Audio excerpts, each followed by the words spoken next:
2020 shir madaxeed ay isugu yimaadeen madaxda dawladda federaalka Soomaaliya iyo madaxda dawladaha xubnaha ka ah kana dhacay magaalada Dhuusamareeb ee caasimadda Galmudug intii u dhaxaysay 19 iyo 22 Luulyo 2020 shirka ayaa waxa gudoominayay madaxweynaha Jamhuuriyadda Federaalka Soomaaliya Mudane Maxamed Cabdullaahi Maxamed Farmaajo waxaana ka soo qayb galay ra'iisul wasaaraha xukuumadda federaalka Soomaaliya madaxweynaha Galmudug Mudane Axmed Cabdi Kaariye madaxweynaha Puntland Mudane Siciid Cabdullaahi Dani madaxweynaha Koonfur Galbeed Mudane Cabdicaziis Xasan Maxamed Laftagareen madaxweynaha Jubbaland Mudane Axmed Maxamed Islaam iyo madaxweynaha Hirshabeelle Mudane Maxamed Cabdi Waare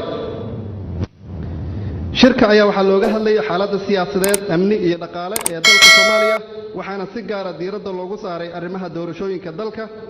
waxaana ka soo baxay waxaa shirku adkeeyay midnimada iyo wadajirka dalka iyo dadka Soomaaliyeed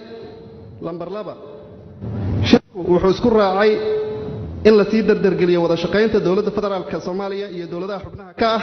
ee xasilinta dalka iyo la dagaalanka argagixisada in la sii xoojiyo arrimaha horumarinta dhaqaalaha iyo geedi socodka dhamaystirka deyn cafinta Soomaaliya madaxdu waxay isla meel dhigeen in dalka ay ka dhacdo doorasho ku qabsoonto waqtigeeda oo lagu wada qanacsan yahay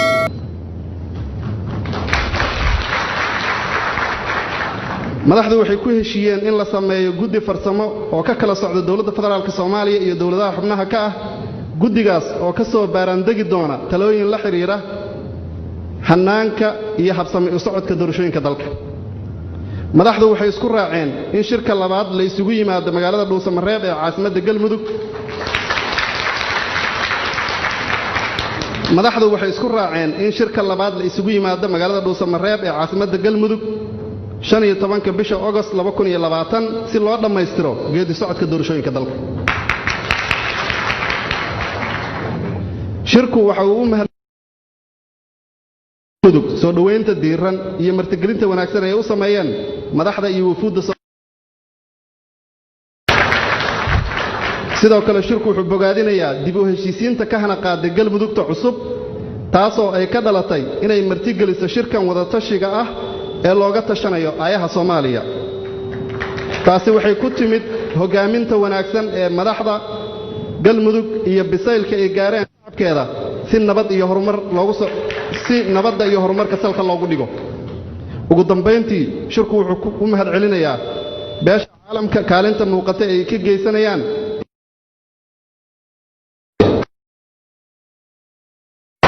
dhammaad wabillahi tawfiiq ma dhihi kara madaxweynaha martida loo yahay laakiin madaxweynaha dawladda Galmudug Mudane Axmed Cabdi Kaariye qorqor